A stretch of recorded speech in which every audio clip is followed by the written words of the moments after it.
There's a lot of Pokemon out there in the franchise, but this is my top 10 favorite Pokemon from the original 151. Number 10. Lapras. Come on, who wouldn't want to ride one of these bad boy? The Orange League arc from the original Pokemon series is one of my favorite seasons in the series. Being able to traverse the seas and travel to different islands brought a different sense of adventure than seeing Ash and his friends travel on foot from city to city. The different kinds of battles made the show engaging and exciting rather than the typical yelling out attacks. But back to Lapras. I mean, look at this cutie. The blue and gray aesthetics with the cross between a plesiosaur and turtle make the Pokemon look majestic as hell. People really like Milotic for their water majestic Pokemon, but I've always been a fan of Lapras' chic and simple design.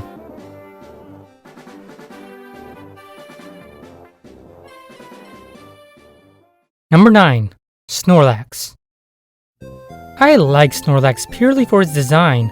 I love the concept for this Pokemon of him eating an absurd amount of food and then going to sleep only to wake up next time and doing the exact same thing.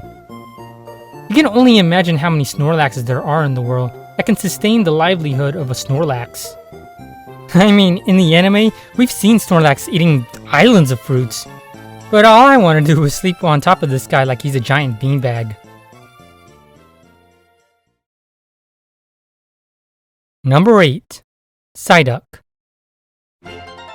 One of the most derpiest Pokemon ever created.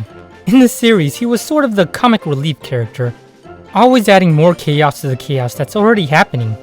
The bowling pin shaped body with the yellow aesthetics and his duck hands always holding his head because he's easily prone to headaches. But we all know that somewhere deep down, when his headache has reached its worst, a deep well of power arises, comes to the surface and saves the day. Psyduck is basically your shonen main protagonist, making him one of the most likable and interesting Pokemon during his runtime. I did wish we get to see him evolve into a Golduck though. Number 7. Eevee. Speaking of likable and interesting Pokemon, number 7 is one of everyone's favorites, and we all know why we love this Pokemon. Not only is it adorable, fluffy, and one of the cutest Pokemon to ever exist, but its ability to evolve into a multitude of different types in its evolutionary lineups is what makes it so popular. As of this upload date, it can evolve into a fire, water, electric, psychic, dark, grass, ice, and fairy type. That's a whole bunch of different evolutions that this little critter can transform into. My personal favorite is Leafeon and Glaceon. The stats of Eevee isn't the greatest, but the ability to evolve into different types is what makes this Pokemon so alluring and charming. Also notice the color of Eevee. It's a neutral color of light tan, ready to be saturated and evolve into its ultimate potential. Number 6.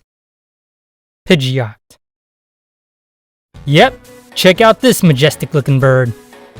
Everyone wanted to ride a Charizard, but I always wanted to ride one of these bad boys. Pidgeot is probably my favorite normal flying type Pokemon in all of Pokemon, although Staraptor is a close second, but I love the design and portrayal in the anime. With its wingspan of 106 centimeters, this Pokemon can glide and dash through the air like it's a bullet. There's not much I can say on this guy. In the countless of times I played Pokemon Leaf Green and Fire Red, I've always chosen this bird to be my flying type companion. Number 5. Slowbro. Going away from super swagger Pokemon, my next favorite is Slowbro. Now you may be thinking, wow, you really like Slowbro? And my retort to that is, yeah. I love how chill and derpy this Pokemon is. All he does is relax and stare off into the distance with that blank face. If I ever get to own a Pokemon, it would probably be this guy. He's just so calm and uninhibited by social pressure. He just is. And I have a lot of respect for that kind of attitude and outlook on life.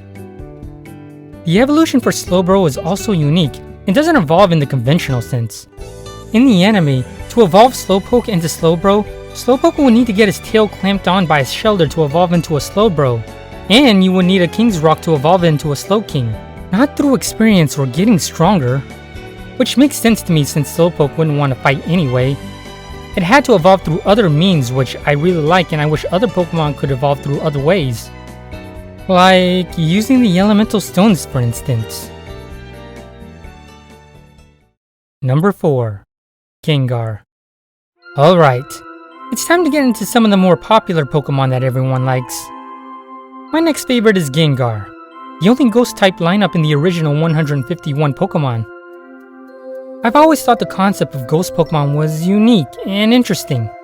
The design of Gengar is sleek and simple, but powerful because of the use of black and purple shading that's used for the colors.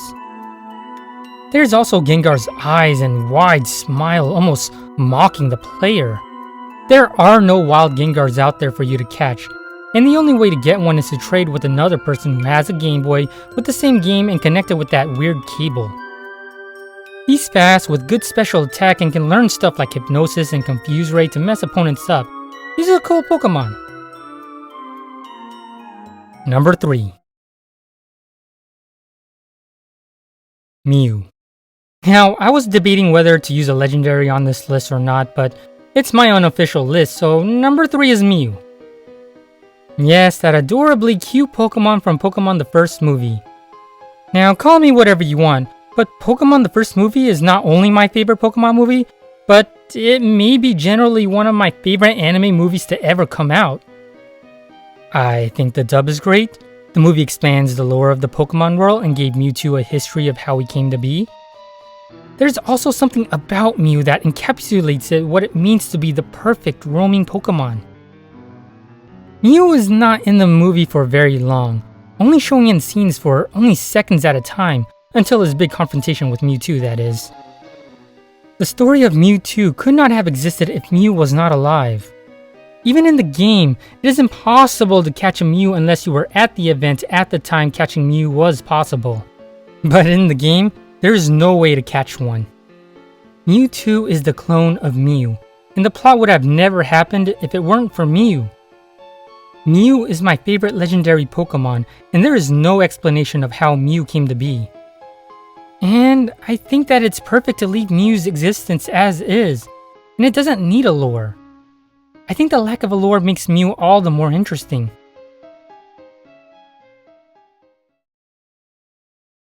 Number 2. Cubone. If I had a spirit animal using the world of Pokemon, I think it would be Cubone. Cubone is one of my favorite Pokemon. Even though his stats are abysmal, I think this little guy is awesome. If you couldn't tell, I tend to like small Pokemon with a little bit of edge to it.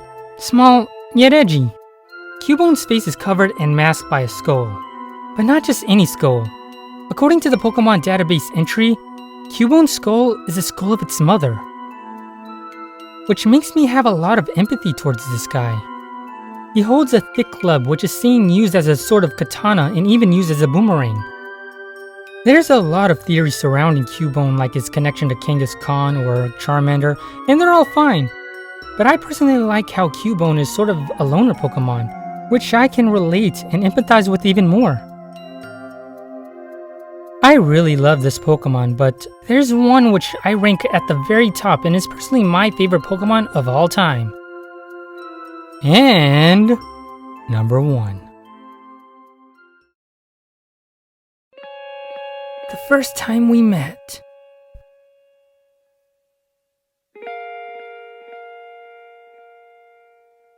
You were standing there and were wandering for 30 minutes.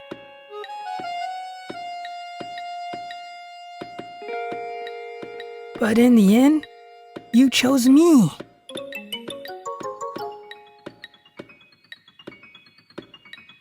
I was so happy. After that, there were a lot of trouble and adventures ahead.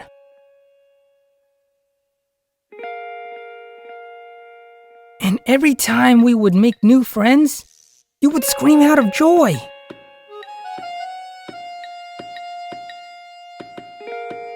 We sure went through a lot. You would start over and over again. And you would pick me over and over again. And every time you would give me a new name. But lately, It seems like you don't have much time to play with me anymore. You are probably very busy. Sometimes I feel a little bit lonely. But I know you still love me. Your hand got bigger than the first time we met. Since you evolved into an adult, our time together has decreased. But even then, you chose me.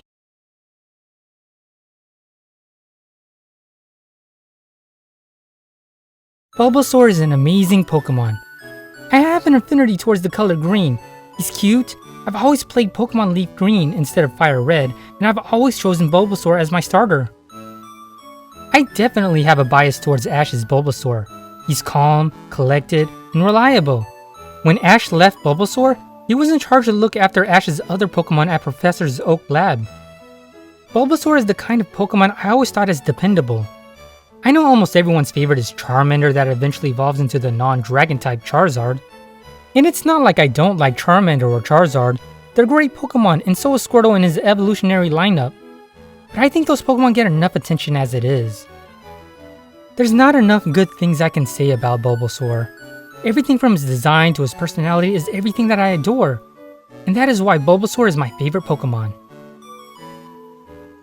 Thanks everyone for watching all the way up to the end. I'll keep posting more content. Like, comment, and subscribe! Cheers!